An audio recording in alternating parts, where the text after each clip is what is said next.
नमस्कार। दीपिका, सारा अली खान, श्रद्धा कपूर के बाद अब 150 बॉलीवुड के सितारे एनसीबी के रेडार पर, मतलब सितारे जमीन पर, और करण जौहर और धर्मा प्रोडक्शंस के डायरेक्टर क्षितिज तक भी पहुंच चुकी है ड्रग लिंक की आंच, और एनसीबी करेगी संपूर्ण जांच। इसलिए आज हमारा बड़ा मुद्दा है बॉलीवुड नशेड़ी गैंग, और सबसे बड़ा सवाल यही है कि एनसीबी जो स्वच्छ बॉलीवुड अभियान कर रही है तो उस पर खामोश क्यों है पूरा बॉलीवुड का खानदान। समझिए, ड्रग्स की पूरी एबीसीडी हमने आपको बता दी है। अनुज केशवानी ड्रग पेडलर से लेकर बासित परिहार, और अब आपके सामने कर्मजीत जैसे पेडलर भी सामने आ चुके हैं। डी से दीपिका पाडुकोण है जो कल हाजिर होगी एनसीबी के सामने।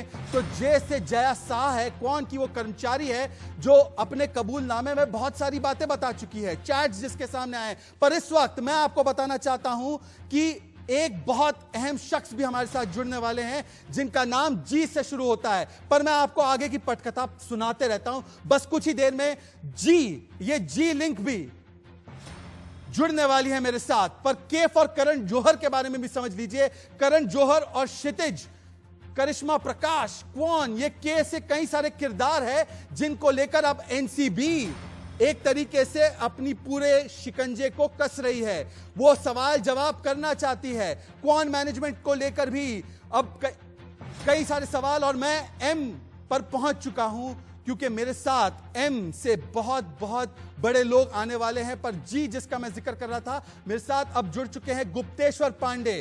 गुप्तेश्वर पांडे जी, आप लाइव हैं, मुझे जवाब चाहिए। एम से मुझे जवाब चाहिए। गुप्तेश्वर पांडे जी, आपको आजकल बिहार के रॉबिन हुड भी कहा जा रहा है। पर गुप्तेश्वर पांडे जी, पहला सवाल, अगर मेरी आवाज आपके पास पहुंच रही है तो पहला सवाल मेरा जी, तो जैसे आप देख सकते हैं कि गुप्तेश्वर पांडे मेरे साथ अब बस एक ही मिनट के अंदर लाइव होने वाले हैं और लाइव जुड़ने वाले हैं। उनसे कई सारे सवाल हम पूछेंगे।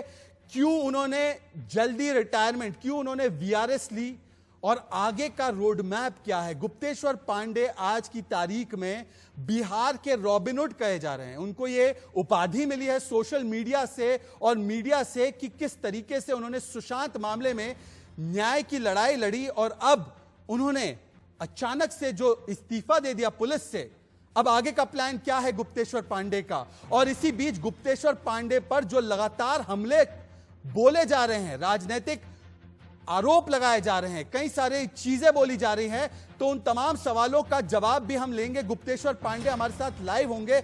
उस बीच में मैं आपको एक बड़ी खबर पहले बता दूं, दीपिका से जुड़ी हुई एक बड़ी खबर बता देते हैं दर्शकों को जो अभी अभी मेरे पास आ रही है। दीपिका की जो बड़ी खबर इस वक्त आ रही है कि कल होगी दीपिका पाडुकोण से पूछताछ। एनसीबी करेगी दीपिका से ड्रग्स चैट पर पूछताछ। ये इस वक्त की बड़ी खबर। दीपिका गोवा से मुंबई पहुंचने जा रही है चार्टर प्लेन से, और दीपिका और क्वान के अधिकारी साथ में थे। गोवा में जो फिल्म शूटिंग कर रही थी उसके बाद दीपिका मुंबई पहुंच रही है। पर मुझे बताया जा रहा है कि जी, गुप्तेश्वर पांडे जी, बहुत बहुत स्वागत है आपका। मुझे जवाब चाहिए। मैं सबसे पहला सवाल मैं आपको आपके परिचय के बारे में पूछना चाहता हूं। गुप्तेश्वर पांडे, क्या मैं आपको पूर्व डीजीपी बिहार कहूं या आपको future home minister of Bihar कहूं? अरे आपके दिल में जो आए वो कह सकते हैं। आप कहने के लिए कुछ भी स्वतंत्र हैं जी। मेरी औकात यही है कि झोरा बोरा लेकर के गांव आया था। गेरुआ बांध गांव है बक्सर जिले से, और वही झोरा बोरा लेकर के बक्सर जा रहा हूं। मैं आम इंसान हूं। अब मैं सिर्फ गुप्तेश्वर पांडे हूं। पर सब अब कहने के लिए तो आप हमको प्रेसिडेंट ऑफ इंडिया भी कर सकते हैं, प्रेसिडेंट ऑफ अमेरिका भी कर सकते हैं। वो कहने के लिए तो आपका बहुत बहुत साधुवाद। आपके मुंह में घी शक्कर। गुप्तेश्वर जी, पर कहा जा रहा है कि बिहार के रॉबिनहुड पांडे इन्होंने इस्तीफा जल्दी क्यों दिया, वीआरएस क्यों ले लिया। आप सुशांत सिंह राजपूत मामले में एक तरीके से मुख्य वॉरियर के रूप में आगे आए थे। सवाल यह पूछा जा रहा है सोशल मीडिया से लेकर मीडिया में कि रॉबिनहुड पांडे, बिहार के रॉबिनहुड को इस्तीफा क्यों देना पड़ा। समझाइए पहले, उसके बाद मैं कुछ सवाल लेना चाहता हूं उससे जुड़े हुए। आप लोगों ने दिलवा दिया भाई, मीडिया के लोगों ने, ट्रोल करने वाले लोगों ने, विरोधियों ने इतने विवाद खड़े कर दिए। रोज कि अब इस्तीफा दे देंगे, अब चुनाव लड़ जाएंगे, अब इस पार्टी को ज्वाइन कर लेंगे, अब उस पार्टी को ज्वाइन कर लेंगे। हजारों फोन सोशल मीडिया पर, हजारों फेक समाचार, हजारों फेक पोस्ट। एक ने तो 1 महीने पहले चला दिया कि इस्तीफा दे दिया, और बाद में मैंने पूछा तो उसको उस पर से हटाया। मैंने एक ट्वीट भी किया था कि भाई ये किस तरह की पत्रकारिता है। तो हजारों पोस्ट चल रहे हैं बिहार में, तो कम से कम सोशल मीडिया पर आज दे दिए, कल दे दिए, इधर चुनाव लड़ेंगे, उधर चुनाव लड़ेंगे। कोई कहता है बेगूसराय से लड़ेंगे, कोई कहता है बक्सर से लड़ेंगे, कोई कहता है वाल्मीकि नगर से लड़ेंगे, कोई सीतामढ़ी से लड़ेंगे। इतना ही नहीं, अब देखिए इसका पब्लिक परसेप्शन क्या हुआ है कि आज देखिए आंदोलन शुरू हो गया। मुजफ्फरपुर में लोग हल्ला कर रहे हैं, आइए यहाँ से चुनाव लड़िए। सीतामढ़ी में कल जुलूस निकला, यहाँ से चुनाव लड़िए। शिवहर से लोग डिमांड कर रहे हैं, आप ये कह रहे दबाव में इस्तीफा दिया। बक्सर के लोग हमारे यहाँ आए थे। सुनिए, तो सवाल का जवाब यही है कि इतना विवादित आदमी, इतना पॉलिटिकाइजेशन जिसका राजनीतिकरण जिस डीजीपी का कर दीजिएगा, तो चुनाव आयोग है, कल आचार संहिता लगने वाली है, तो चुनाव आयोग कहेगा भाई आप इतने राजनीतिकरण आपका हो गया है कि हम आपके नेतृत्व में चुनाव कराएंगे नहीं, आप हटिए, हम दूसरे को ले आते हैं। तो अगर कल को चुनाव आयोग हमको हटा देता तो ये मेरा कितना बड़ा अपमान होता। तो 33 साल मैंने नौकरी की है निष्पक्षता के साथ, और निष्पक्षता के साथ किसी दल के किसी भी राजनेता ने, किसी स्तर के राजनेता ने मेरी निष्पक्षता पर तो सवाल नहीं उठाया। 37-34 साल में जितने विधानसभा और पार्लियामेंट के चुनाव हुए मैंने कराया है, किसी कैपेसिटी में, एसपी के रूप में, डीआईजी के रूप में, आईजी के रूप में। और अंत में दाग लगा लूं कि ये लोग शिकायत कर रहे हैं निर्वाचन आयोग से कि हम इस पार्टी को फेवर कर रहे हैं, उस पार्टी का नुकसान कर रहे हैं, और चुनाव आयोग मजबूरी में आकर कह दे कि हट जाइए। मुझे दंडित नहीं करेगा, कोई इसका साक्ष्य सबूत नहीं है, लेकिन ऐसा बहुत बार होता है। चुनाव कहेगा कि बहुत विवाद में है, बहुत शिकायतें आ रही हैं, तो आप थोड़ा दिन के लिए हट जाइए, चुनाव बाद फिर आप डीजीपी बन जाइएगा। ये मेरे लिए कितना अपमान का विषय, मैंने आपके लिए अपमान का विषय होता, तो सवाल इसी से है ना। राइट टाइम है कि चुनाव के लास्ट में, अंतिम सर्विस के कैरियर में बेइज्जत होने से बढ़िया है कि हम इस्तीफा दे दें। तो मेरा सवाल ले लीजिए ना सर, नौकरी, ताकि कोई आए कि चुनाव कराए, बात खत्म हो गई। सर जो आप बात कह रहे हैं ना, उससे ऐसा प्रतीत हो रहा है, ऐसा महसूस हो रहा है कि गुप्तेश्वर पांडे पर दबाव था। क्या दबाव डाला गया आप पर इस्तीफा देने के लिए?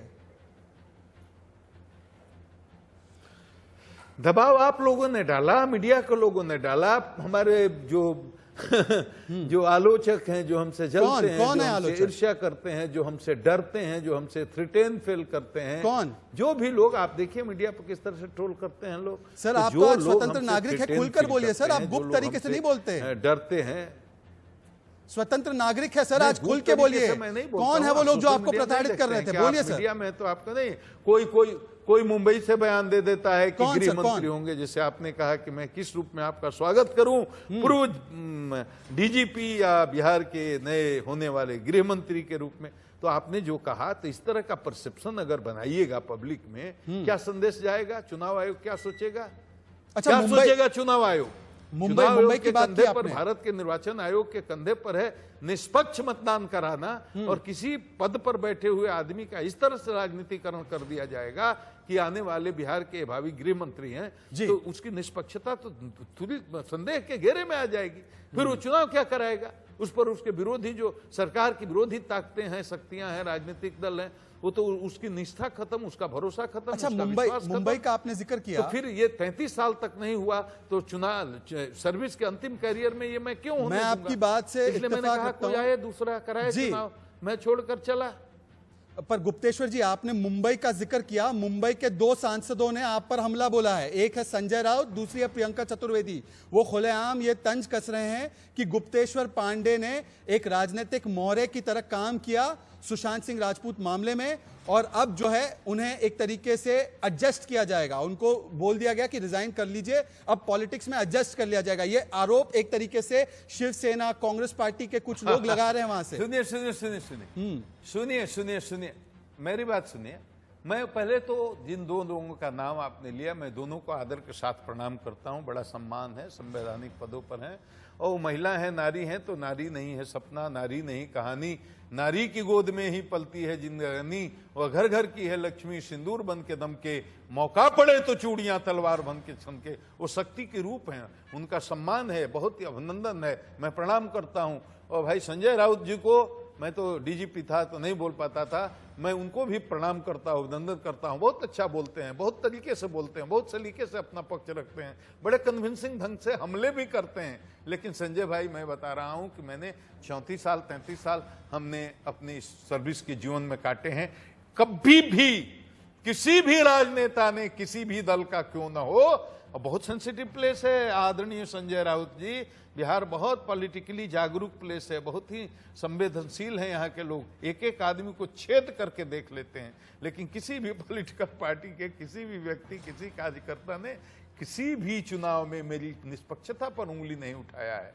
और मुझे क्या इनाम मिलेगा? इसका इनाम है पॉलिटिकली एडजस्ट, मुझे कहीं विधायक बन जाने, इसको आप समझते इनाम है?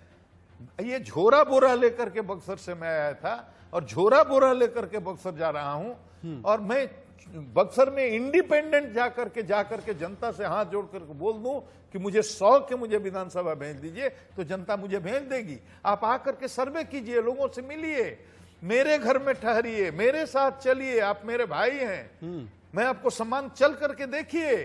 विधायक बनने के लिए गुप्तेश्वर पांडे को कोई स्टंट करने की जरूरत नहीं है।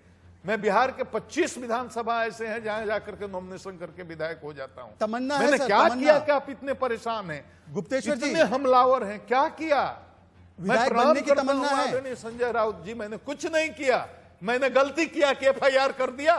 FIR बिहार के बेटे को न्याय दिलाने के लिए FIR कर दिया। क्या कर रही थी मुंबई पुलिस ADR करके? वहां पर जांच हो रहा था कि मजाक हो रहा था?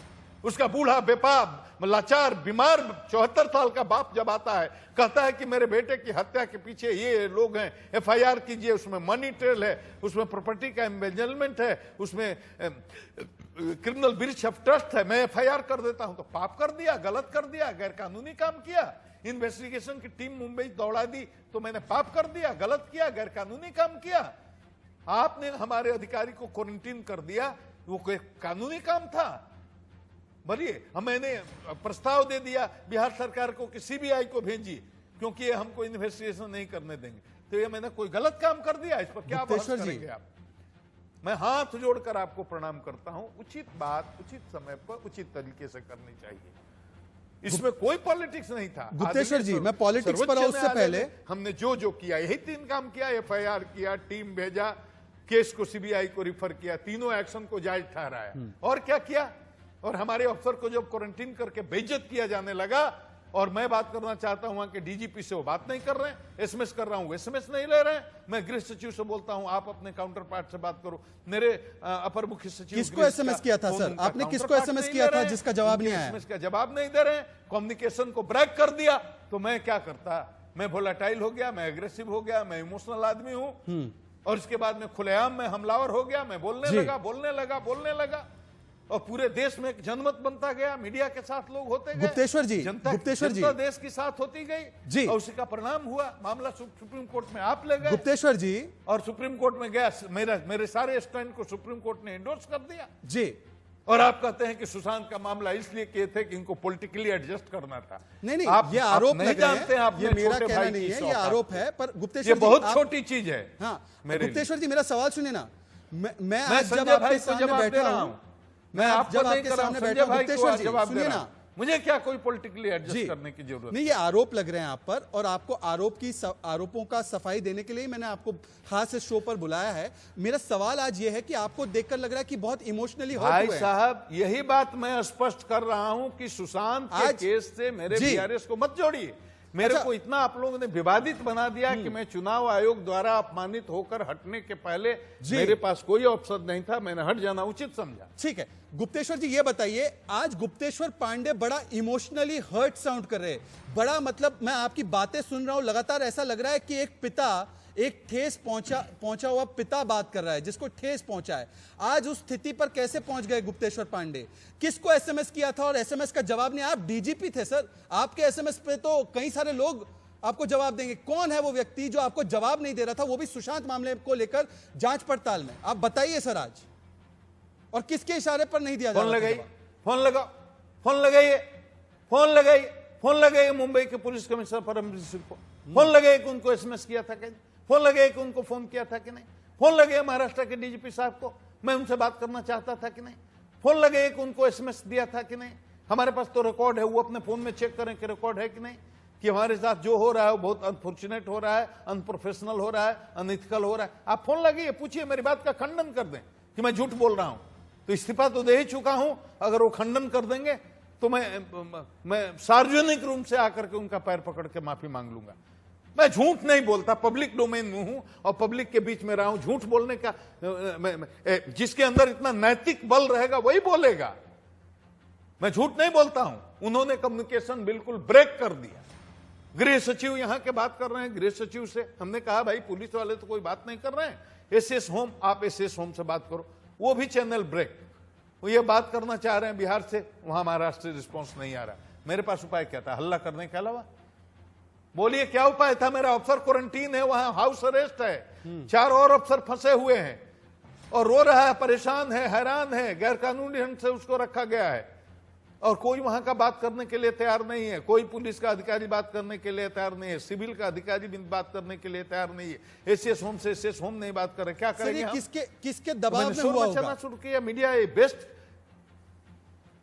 ये बताइए, वहां का राजनीतिक दबाव होगा कि नहीं बात करना है, यह राजनीतिक दबाव होगा। इसके कारण और क्या हो सकता है? आप तो कह रहे हैं परमवीर सिंह पर दबाव था राजनीतिक। एक स्टेट का डीजीपी दूसरे स्टेट के डीजीपी से क्यों नहीं बात करेगा? परमवीर सिंह मुंबई कमिश्नर पर सुशांत के मामले पर राजनीतिक दबाव था आपके हिसाब से? इग्नोर कैसे करेगा? अरे आप क्या सोचते हैं, क्यों कोई हमारा कलीग है वो क्यों हमारा फोन इग्नोर करेगा? क्यों नहीं हमारा एसएमएस लेगा? क्यों नहीं हमसे बात करेगा? क्यों नहीं हमको रिस्पॉन्ड करेगा? क्यों नहीं डीजीपी से बात करेगा?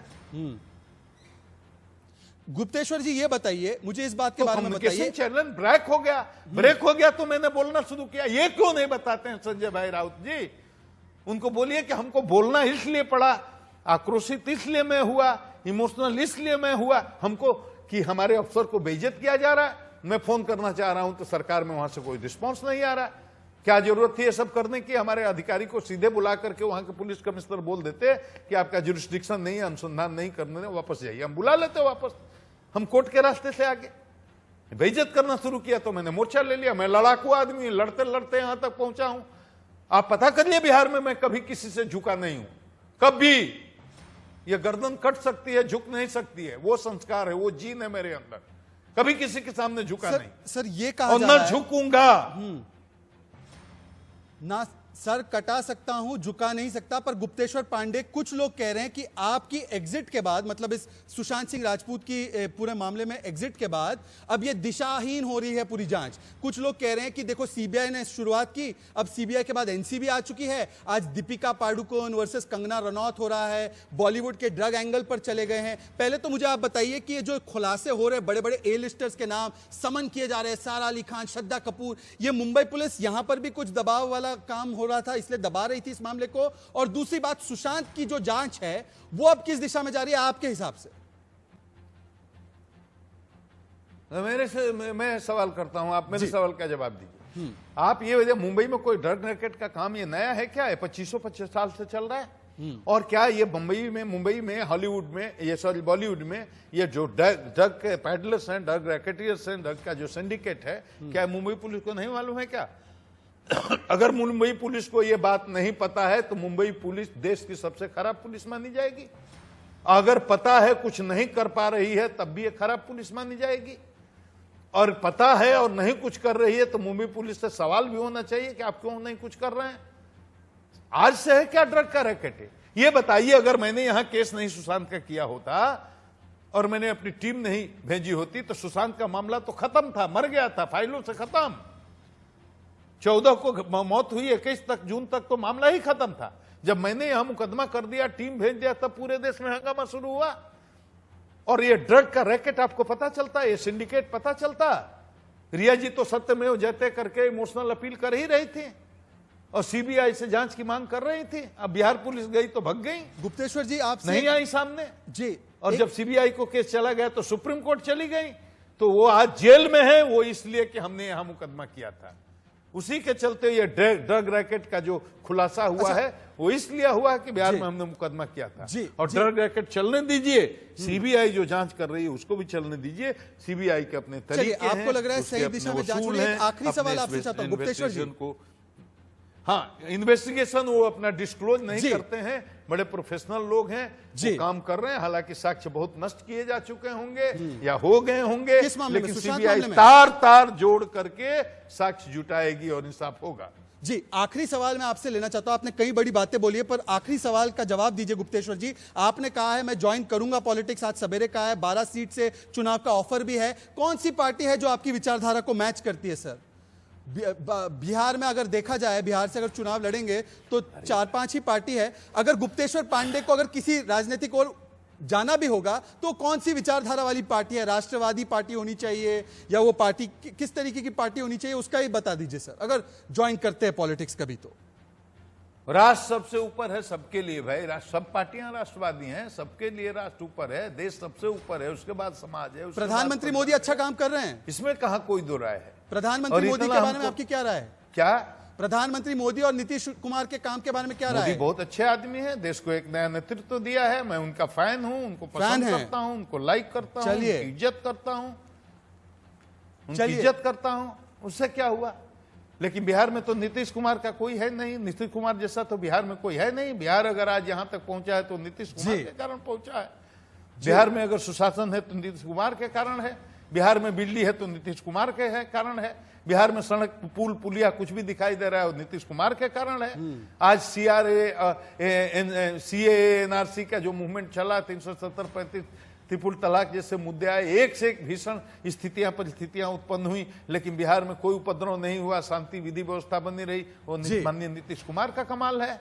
चलिए, तो आप वैसे तो नाम गुप्तेश्वर पांडे है, पर आपने खुलकर अपनी बात रखी गुप्तेश्वर जी, मैं आपका बहुत बहुत आभारी हूं। पर आगे बढ़े उससे पहले इस वक्त एक बड़ी ब्रेकिंग न्यूज आ रही है हमारे पास। देखिए, बॉलीवुड का नशेड़ी गैंग पूरा एक्सपोज हो रहा है। धर्मा प्रोडक्शन की अब मुश्किलें बढ़ सकती हैं। क्यों? क्योंकि धर्मा प्रोडक्शन के डायरेक्टर क्षितिज को एनसीबी का समन आ चुका है और कल क्षितिज से एनसीबी करेगी पूछताछ। ड्रग पेडलर अनुज केशवानी ने लिया था क्षितिज का नाम, यह हमें सूत्र बता रहे हैं। करण जौहर की पार्टी का वीडियो भी सामने आया था, जिसको लेकर एनसीबी की जांच शुरू हो चुकी है मनजिंदर सिरसा की शिकायत के बाद।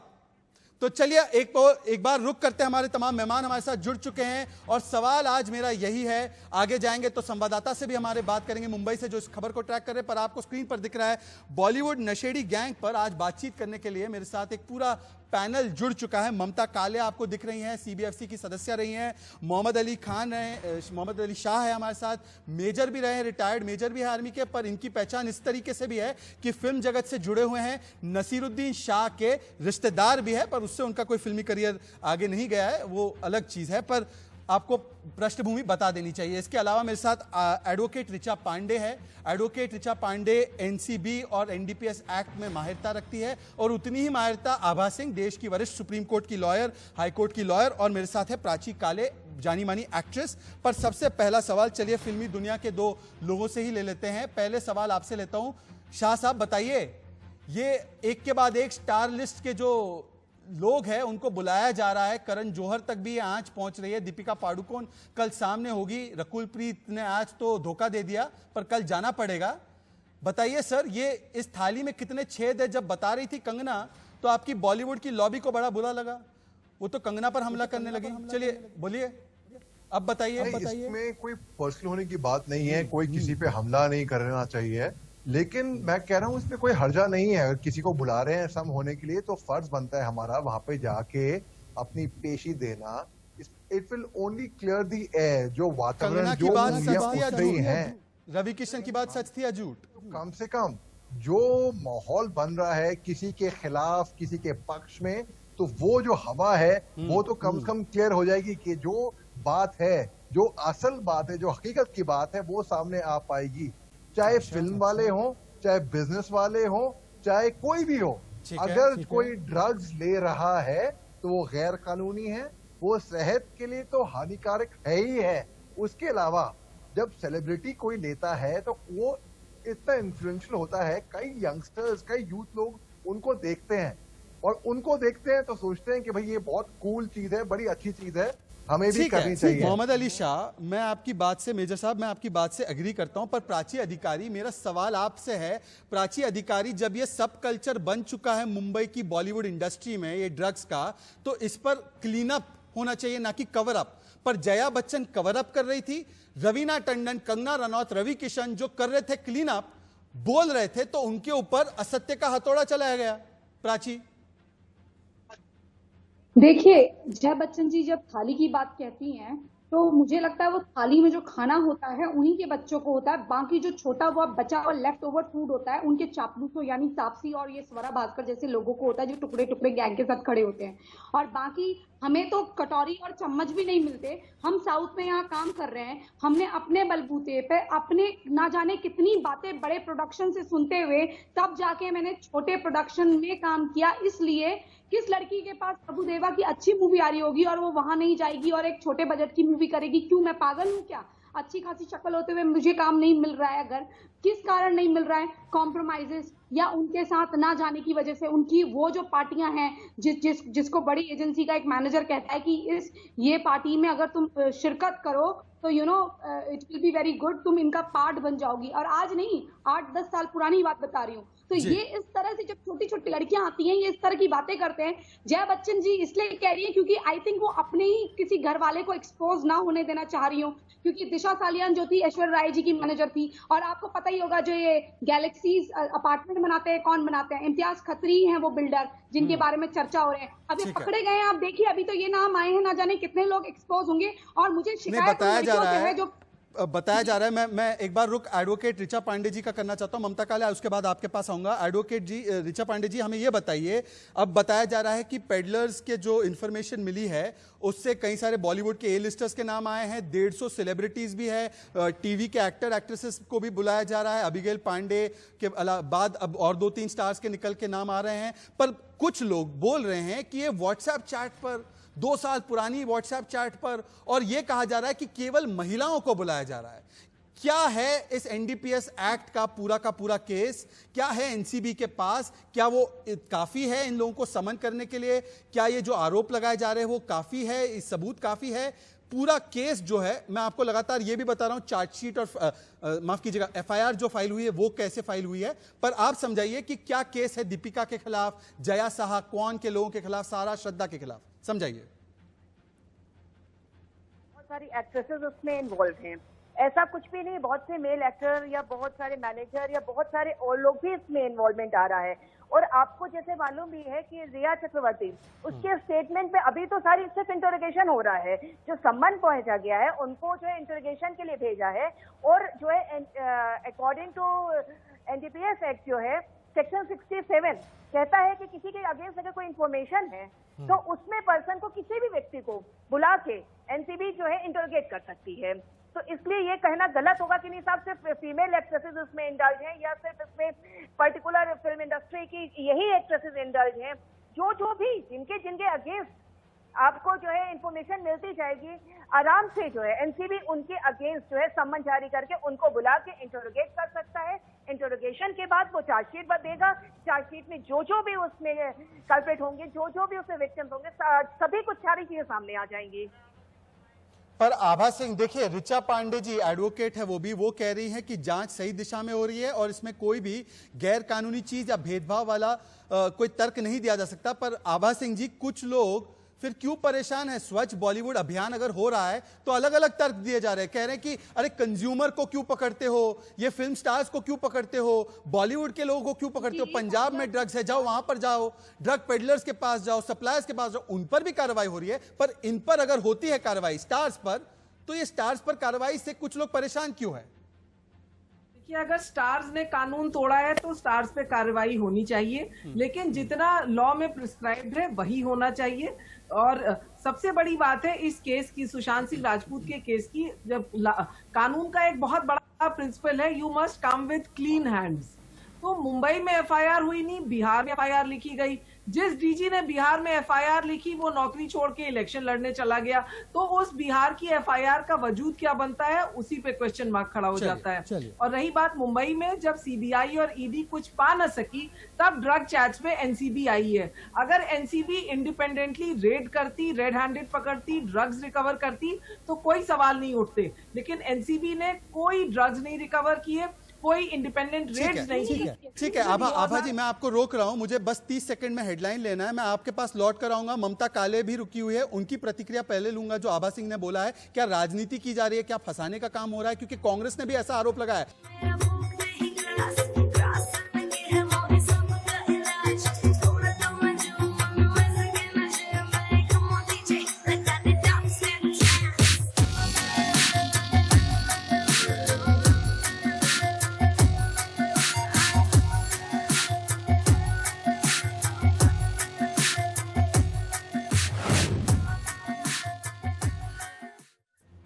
तो सवाल यही है कि हैशटैग बॉलीवुड नशेड़ी गैंग, जिसका पूरा का पूरा एक सेक्युलर सन्नाटा खानदान में, बॉलीवुड के उन खानदानों में जो अक्सर हर विषय पर अपनी बात रखते हैं, पर इस मामले पर पूरी तरीके से सन्नाटा छाया हुआ है। और सवाल यह भी है कि अब कांग्रेस पार्टी इस पर राजनीति करना चाहती है, विक्टिम कार्ड खेलना चाहती है। देखिए, अब कांग्रेस पार्टी जिसने रिया को बंगाली ब्राह्मण कहकर उसके लिए विरोध प्रदर्शन किया, अब उसके सांसद कार्ति चिदंबरम का एक बेतुका बयान सामने आया है। बेतुका बयान यह है कि एनसीबी की कार्रवाई को दीपिका के जेएनयू दौरे से जोड़ दिया है। कार्ति चिदंबरम ने ट्वीट करके जेएनयू जाने की वजह से ही दीपिका को फंसाया जा रहा है। यह कार्ति चिदंबरम का ट्वीट आपके सामने। इससे पहले अधीर रंजन चौधरी ने भी रिया को बंगाली ब्राह्मण कहा था और यह कहा था कि इसलिए फंसाया गया है। ये भूल गए कि पायल घोष भी बंगाली ब्राह्मण है।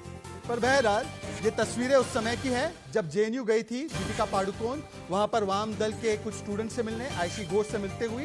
तो अब कार्ति चिदंबरम पी चिदंबरम के सुपुत्र हैं। आमतौर पर ये वेंडेटा और विक्टिम कार्ड खेलते हैं और कह रहे हैं कि एनसीबी उन्हें विक्टिमाइज कर रही है क्योंकि वो जेएनयू गई थी, क्योंकि ये वॉइस ऑफ डिसेंट है। अनुराग कश्यप भी वॉइस ऑफ डिसेंट थे। रिया चक्रवर्ती पर पेट्रियार्की का उन्होंने कहा कि पेट्रियार्की की वजह से उन पर कार्रवाई हो रही है और ये उनका लगातार एक नैरेटिव रहा है। मैं अपने मेहमानों की ओर रुख करना चाहता हूं। ममता काले, आप दीपिका को इसलिए प्रताड़ित कर रही हो क्योंकि वो जेएनयू चली गई थी। ये आरोप कार्ति चिदंबरम आप जैसे लोगों पर लगा रहे हैं, सरकार पर लगा रहे हैं, एनसीबी पर लगा रहे हैं। धन्यवाद शाहजाद जी। देखिए, ऐसा है, ये कार्ति चिदंबरम जी और पी चिदंबरम जी अपने आप को बचा लें, वही बहुत बड़ी बात है। ये आजकल बेल में इनके पिताजी बाहर हैं, इनकी बुरी हालत है, ये खुद को बचा लें। ये विक्टिम कार्ड जो ये खेलते आए हैं उसके बारे में बात कर लें तो अच्छा है। जहां तक ये मैडम दीपिका पादुकोण का प्रश्न है, तो अब मैं ये बोलना चाहती हूँ कि दीपिका पादुकोण की सुंदरता का राज लक्स नहीं, ड्रग्स है। इनके जो खूबसूरत चेहरा है, ये लक्स से नहीं, ड्रग्स से चमकता है। अब देखिए, ये वो लोग हैं जिन्होंने हिंदुस्तान का तमाम तरीके से इमोशनली भी दोहन किया है। और जो बात की गई है, इन्होंने जो कार्ति चिदंबरम ने बोली है अपने ट्वीट के माध्यम से, शहजाद जी, मैं ये बता देना चाहती हूँ, क्या जेएनयू में जाना उनका सही था? वो भी उस वक्त जिस वक्त हिंदुस्तान की राजधानी, भारत की राजधानी के अंदर नरसंहार हो रहा था, खून की नदियां बहाई जा रही थी, खून की होली खेली जा रही थी इन लोगों के द्वारा। और वो उड़ करके आती हैं मुंबई से और खड़ी हो जाती है उन लोगों के साथ जो कहते हैं भारत तेरे टुकड़े होंगे इंशाल्लाह इंशाल्लाह। एक सेकंड, उसी वक्त हमें समझ जाना चाहिए था कि इनका असली चेहरा क्या है। और ये जो ममता, मैं आपको रोक रहा हूं। देखिए, आप बात कर रही हैं, पर दीपिका पादुकोण अभी कोई कन्विक्ट नहीं हुई है, उसको सिर्फ समन गया है। तो ड्रग्स है या लक्स है, क्या है उसकी खूबसूरती का राज, मैं उसमें नहीं जाना चाहता और हम यहाँ पर जिम्मेदारी से बात रखेंगे। पर मेरा सवाल यह है शाह साहब कि बॉलीवुड में एक कल्चर तो बन चुका है। देखिए, मैं आपको एनसीबी की दोनों एफआईआर स्क्रीन पर उज्जवल मेरे प्रोड्यूसर दिखा रहे हैं। एक एफआईआर 15/20 है, दूसरा एफआईआर 16/20 है। पहली एफआईआर सुशांत से जुड़ती है, रिया से जुड़ती है, उसमें कुछ लोगों को बुलाया गया है। दूसरी एफआईआर 16/20 जो है बॉलीवुड का जो ड्रग नेक्सस चल रहा है उस पर है और उसमें सारा और श्रद्धा को। पर मेरा सवाल यह है शाह साहब, यह बताइए कि जो ड्रग का कल्चर बन चुका है, क्वान मैनेजमेंट एजेंसी के नाम पर एक ड्रग मैनेजमेंट चल रहा है। जया साहा की चैट्स देख लीजिए, मधु मोंटेरा की चैट्स देख लीजिए, वो वीड और हैश की बातें चल रही हैं, सीबीडी ऑयल सप्लाई कर रही हैं। क्या इस सच से आप अपना मुंह फेरना चाहते हैं जब जया बच्चन और आपकी जो मंडली है और जो खानदान है बॉलीवुड का खानदान, वो चुप रह जाता है, बोलता नहीं, उड़ता पंजाब बनाएंगे, उड़ता बॉलीवुड पर भाग जाएंगे? शाह साहब, ये देखिए, सच हमेशा कड़वा होता है, किसी के लिए भी हो। और जैसे ऑस्ट्रिच होती है ना, कबूतर अगर आंख बंद कर लेता है, इसका मतलब ये नहीं है कि दुनिया खत्म हो गई। जो वहां पे हो रहा है वो होगा। अब हम बात करें अगर कौन कंपनी की या टैलेंट मैनेजमेंट कंपनी की, मैं आपको बताऊं, मैं एक रंगमंच, फौज के बाद मैं रंगमंच से मैं का कलाकार हूं, मैं थिएटर से आया हूं, ठीक है। और मैं भी खुद अपने घुटनों के बल चल के आया हूं, अपने आप स्ट्रगल करी है, ऑडिशन दी है, लाइनों में खड़ा हुआ हूं, और तब जाके मैंने अभी Z5 पे यारा आई है, अवरोध आई है सोनी लिव पे, अब जाके काफी लंबी स्ट्रगल के बाद एजेंट विनोद, हैदर, बजरंगी नहीं, मैं भाईजान, आपकी स्ट्रगल का मोटर पूरा सम्मान डायरीज, करता हूं, मेजर साहब। कई फिल्मों में छोटे रोल कर मैंने हमेशा आपकी स्ट्रगल का पूरा सम्मान किया है, पर मेजर साहब मेरा सवाल ये है, प्राची इसमें आई है डिबेट में, प्राची जी कम से कम नसीरुद्दीन शाह बोल देते। नसीरुद्दीन शाह ने कई बातों पर अपनी बात को रखा है, कम से कम जो बड़े कलाकार है, प्रथम परिवार है बॉलीवुड के, वो इन यंग लोगों को बचाने के लिए और इनसे इन्फ्लुएंस होने वाले करोड़ों लोगों को बचाने के लिए सामने क्यों नहीं आए? स्वच्छ बॉलीवुड अभियान से परहेज क्यों? प्राची बताइए ना। क्योंकि उनका मुद्दा सिर्फ बीजेपी और आरएसएस है। जब भी कोई ऐसी बात होगी जहां पर देश के पक्ष में बात बोली जाएगी, या आप भी अगर खड़े होंगे और देश के पक्ष में बात करेंगे, तो आपका भी विरोध होगा। यहाँ पर अगर ऐसे गैंग के को फंसाया गया, वहां पर एक जस्टिस फॉर रिया कैंपेन शुरू कर दी। और आप एक बात बताइए, एक अपराधी जो होता है ना, उसका लिंग होता है ना, जाति होती है ना, धर्म होता है। चाहे अब आतंकवादी आ रहा है, तो ये कहेंगे हम कि ये लड़की है तो इसे छोड़ दो, ये आदमी है तो इसे छोड़ दो, ये हिंदू है तो छोड़ दो, ये मुसलमान है तो छोड़ दो, ये ब्राह्मण है तो छोड़ दो। अरे गोली मारो उसको फांसी में लगाओ। अगर ये खुद अपने मुंह से कह रही है, और वैसे उनको डर लगता है। ठीक है प्राची, मैं आपके ऑडियो को थोड़ा सा ठीक कर रहा हूं। प्राची, शाह साहब, आप दोनों साथ बोलेंगे तो किसी की बात सुनाई नहीं देगी। मेरे स्क्रीन पर इस वक्त क्षितिज की तस्वीर दिख रही है, क्षितिज के साथ आयुष्मान खुराना है, पर मैं क्लैरिफाई कर देना चाहता हूं कि उसका इस केस से अभी तक कोई लेना देना नहीं है, यह सिर्फ एक रिप्रेजेंटेशनल वाली फोटो है। पर आभा सिंह इस डिबेट में आइए आप। आभा सिंह, मुझे समझाइए कि जो तर्क दिए जा रहे हैं कि देखिए आप क्यों बुला रहे हैं इन सेलिब्रिटीज को, इनको मत बुलाइए, आप जाके ड्रग्स पंजाब में ढूंढिए, आप जाके ड्रग्स वहां गली नुक्कड़ में हो रहा है, कोई यहां तर्क दे रहा है कि देखिए उत्तराखंड में ड्रग्स होते हैं, वहां पर जाइए, कुंभ मेले में चले जाइए। ये तर्क होता है क्या आज बॉलीवुड की लीडरशिप को और जो लोग इसको लगातार इस पर पर्दा डाल रहे हैं, क्या उनको कवर अप करना चाहिए या क्लीन अप करना चाहिए? आभा सिंह, सरकार से लेकर बॉलीवुड के बड़े बड़े लोगों को क्या करना चाहिए, क्या स्टैंड लेना चाहिए कि अगर उनके साथ नहीं हुआ तो मेरे साथ भी क्यों नहीं हो रहा, उनको छोड़ दिया गया तो मुझे भी क्यों नहीं छोड़ दिया गया, अगर जो पकड़ा गया वो चोर, जो नहीं पकड़ा गया वो छूट गया। तो इसलिए अगर ये कहना है कि यहाँ पे हो रहा है और जगह नहीं हो रहा है, तो मैं बिल्कुल चाहूंगी कि एनसीबी बॉलीवुड में भी करे, सब जगह करे। अगर हिमाचल प्रदेश में ड्रग्स ग्रो की जा रही है, अगर मनाली में भी ड्रग्स ग्रो हो रही है, तो वहां भी रेड करे। अगर उत्तराखंड जैसे आप कह रहे हैं वहां की जो एविडेंसेज है, लेकिन एनसीबी के ऊपर सवाल इसलिए उठते हैं क्योंकि एनसीबी का जो मैंडेट है वो इंटरनेशनल ड्रग कार्टल्स को पकड़ना है, बॉर्डर्स में जो ड्रग ट्रांसफर हो रही है उसको चेक करना है, इंटर स्टेट ड्रग्स को देखना है। एनसीबी की प्रेस रिलीज में उन्होंने खुद कहा कि हम पहली बार इस तरह से कंज्यूमर के एंगल से पहली बार इन्वेस्टिगेशन कर रहे हैं, बट चूंकि इस वक्त ऐसी हालात है कि हमको मजबूरन आना पड़ा। तो ये क्या मजबूरी है एनसीबी की कि वो एक कंज्यूमर जो 2 ग्राम 5 ग्राम के हैं उनके केस से शुरू करी। एनसीबी 5 साल से मैं भी जवाब दीजिए। ऋचा पांडे इसका जवाब देंगी, वो भी एडवोकेट है। ऋचा पांडे। हाँ, अभी कहा हमारे को पैनलिस्ट ने कि भाई क्यों कंज्यूमर से क्यों स्टार्ट किया गया, तो मैडम को शायद इतना जानकारी होगा कि जब एनसीबी के पास किसी के अगेंस्ट इंफॉर्मेशन आती है तो वहीं से स्टार्ट करेंगे। हो सकता है उनके थ्रू जो है वो मास्टर्स के पास पहुंच सके, या जो लास्ट में है जो वहाँ के सप्लायर्स हैं उनके पास पहुंचने का वो एक लिंक है उनके पास। तो क्या उनसे जो है उनको इंटरोगेशन नहीं करनी चाहिए? क्या एनसीबी गलत प्लेटफॉर्म में काम कर रही है? मैं पूछती हूँ। बिल्कुल वो सही कर रहे हैं, और जिसके अगेंस्ट में उनको इन्फॉर्मेशन मिल रही है, जिसके खिलाफ भी मिल रही है, वो चाहे वो फिल्म इंडस्ट्री से रिलेटेड हो या किसी भी इंडस्ट्री से रिलेटेड है, वो बिल्कुल एनसीबी पूछ सकती है। रिचा, आभा सिंह को जवाब देने दीजिए। आपके साथ कुछ टेक्निकल दिक्कतें भी हो रही है, पर आभा सिंह जी रिप्लाई कीजिए। बता दिया, अगर कंज्यूमर बोल देते तो कंज्यूमर में बेल हो जाती। कितनी रेप पार्टीज होती हैं, कितने बच्चे आप पेपर में पढ़ते हैं अरेस्ट हुए, लेकिन तो आप कोर्ट पर सवाल उठा रहे हैं। रिया मामले में तो कोर्ट ने दिया ना, रिमांड तो कोर्ट ने करवाया ना। ममता काले जी, रिया मामले में कोर्ट ने किया ना जो किया, रिया को जेल तो कोर्ट ने भेजा ना, उसमें अब ये इनको विक्टिम दिखाई दे रहा है, रिया से लेकर दीपिका में सबको। जी ममता।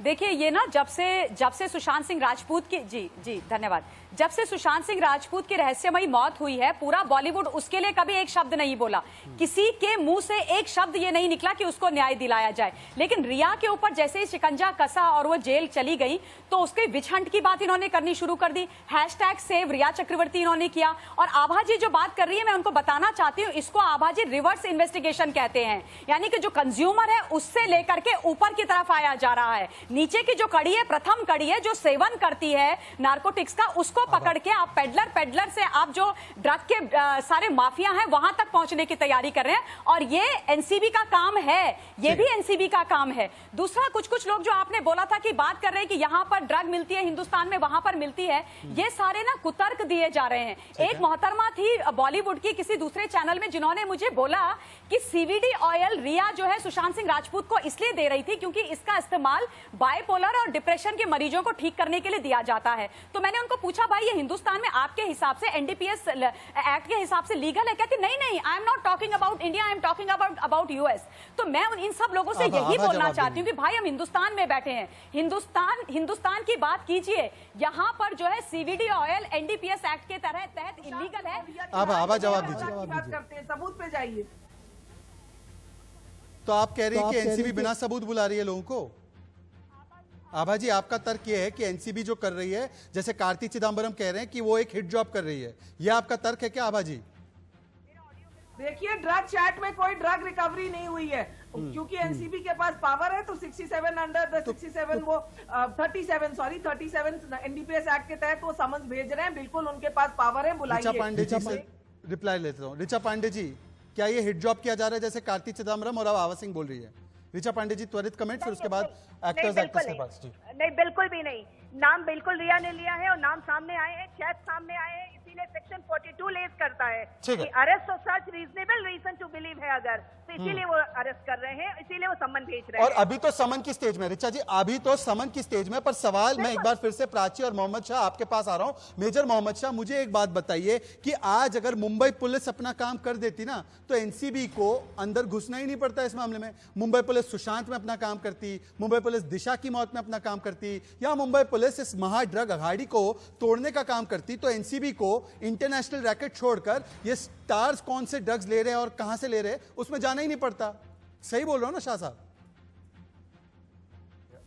समन में और अरेस्ट में बहुत बड़ा फर्क है। मैं एग्री करता समन मतलब आपको बुलाया पूछताछ के लिए, आपको बुलाएंगे, ठीक है। अरेस्ट मतलब सीधा आपको जेल में बंद कर देंगे। और जो आपको बोला, आपने शाह भाई आपने बिल्कुल सही बोला एक तरीके से। देखिए, मैं तो कह रहा हूं कि चाहे उनके पास पावर है तो ठीक है, कोई बात नहीं, वो मिसयूज नहीं कर रहे हैं।